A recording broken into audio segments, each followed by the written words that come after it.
שעדיף לתת את העיסוי כשהתינוק עם הרגליים מקופלות אל הבטן כמה שיותר. בסדר? זאת אומרת, לא, אם הוא מונח על השידה, אז שידה והוא קרוב אליכם כמה שיותר, או על הרגליים שלכם.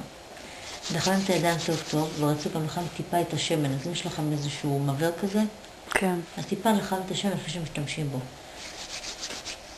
על הידיים, ובצורה של לב מעצם החזה,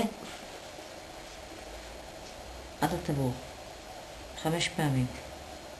אוקיי? אחר כך 5 פעמים את הבטן בכיוון השעון. עכשיו ככה, אם התינוק סובל הרבה מגזים, אז יש סיבוב קטן שזה בעצם נשים נגד כיוון השעון, ויש את הסיבוב הגדול שזה עם כיוון השעון. בסדר? אז 5 פעמים אחורה, 5 פעמים קדימה. אם הוא לא סובל גזים מכמות גדולה והכל בסדר, אז פשוט מעודדים את המעיים לעבוד בצורה נכונה.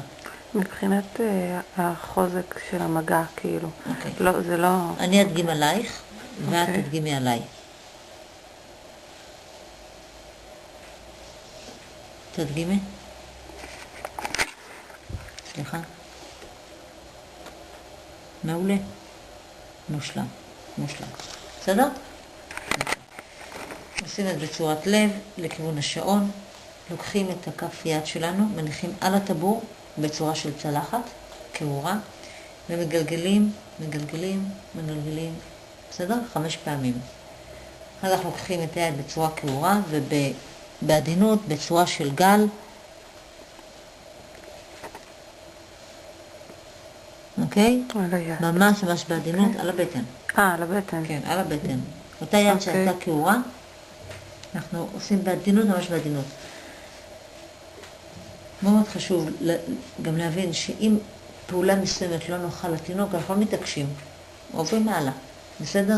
מאוד מאוד חשוב. כי התינוק יודע, הוא אומר, אמא זה לא נעים לי, זה כמו שאני אחבק אותך, ועכשיו לא בא לך שיחבקו אותך. זאת אומרת, אמא, מה שלא מתאים לי עכשיו העיסוי, אז עוד 10 דקות, עוד שעה, לא יקרה שום דבר. התרגיל הבא זה לכופף טיפה את הרגליים לכיוון הבטן, ולכיוון הרצפה, אוקיי?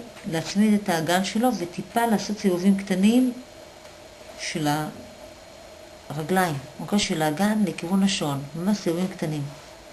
להשתדל לא להרים את הרגליים לכיוון הראש, עד גיל 3 חודשים, לא לעשות לו מתיחה, כי הכל עדיין מאוד מאוד טרי, והוא לא בנוי לזה. אז אחר כך ימתח לו את כל מערכת העצבים, זה אחר כך יגרום לו כאבי ראש, שרירים דפוסים, לא עושים את זה. הכי הכי הכי זה זה. זה הכל. חצי לוטוס של הרגליים, ואפשר לעשות לו את העיסוי עם הרגליים, אבל פעם לא מרימים לו. לא מרימים לו את האגן בכלל. עד גיל 3 חודשים. אוקיי? תרגיל הבא, לוקחים את הידיים ומותחים 3 פעמים כשיד שמאל למעלה, 3 פעמים כשיד ימין למעלה, אוקיי?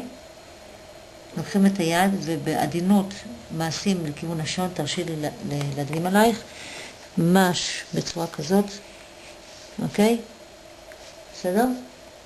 ולחיצות, בעדינות, ממש ממש בעדינות. עם האגודל לעשות לו את כף היד לכיוון השעון, וממש היד שלו קטנה, שלך גדולה, אבל בצורה כזאת מלמעלה, מהגוף החוצה, אוקיי? ללחוץ לו החוצה, ולנצל את הזמן הזה, גם בהנקה תוכל לנצל את הזמן, לנקות את הלכלוך בין האצבעות, זה גם מעיר אותם וגם עושה להם עיסוי, אוקיי? ואצבע זה טיפה ככה למתוח בעדינות, ממש ממש בעדינות, אותו דבר ליד השנייה את הפינוק הזה, ויורדים לרגליים. אז מתחילים הידיים, ועוברים לרגליים. בסדר, אותו דבר. עיסוי מעין סחיטה עדינה, טיפה לחיצות, עיסוי לכיוון השעון, לכיוון האצבעות של הבעונות, ואז אצבע ובין האצבעות. העיסוי הזה מאוד מאוד מרדים. זה אוקיי? ולסיום, נחיים את הידיים ולוקחים את השערות אחורה. וטיפה מחזיקים את הראש. בצורה כזאת.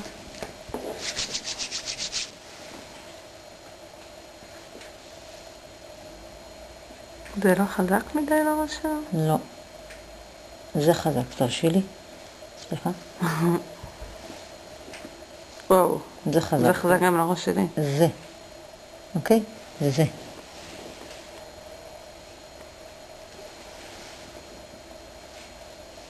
שם מאחורה מרגישים את הרכות כאילו של הראש. את הפונטנלה, כן. בלי אצבעות. רק את כפות ידיים. אוקיי? רק כפות ידיים.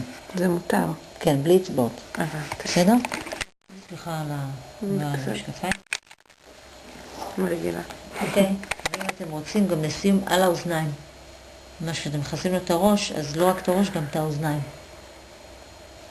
זה בכלל מומלץ שאתם רואים טלוויזיה, אז שהוא יסתכל עליכם ולא על הטלוויזיה, לא ככה, כן? כי לא צריך את זה. ולעטוף אותו. דרך כלל אנחנו רואים טלוויזיה כשהוא יונק. זה דרך טובה להעביר את ההנקה. כי אם אתם רואים שההוא מהבהה וטיפה מפריע לו לישון, אז לתת ערוץ אופ, משהו פחות עיבובים וריצודים. אוקיי? שבכלל מומלץ, אם אנחנו מדברים על שינה וטקס של שינה, ילדים מחפשים את הסדר ואת ההיגיון בכל הכאוס הזה של החיים. זה מאוד חשוב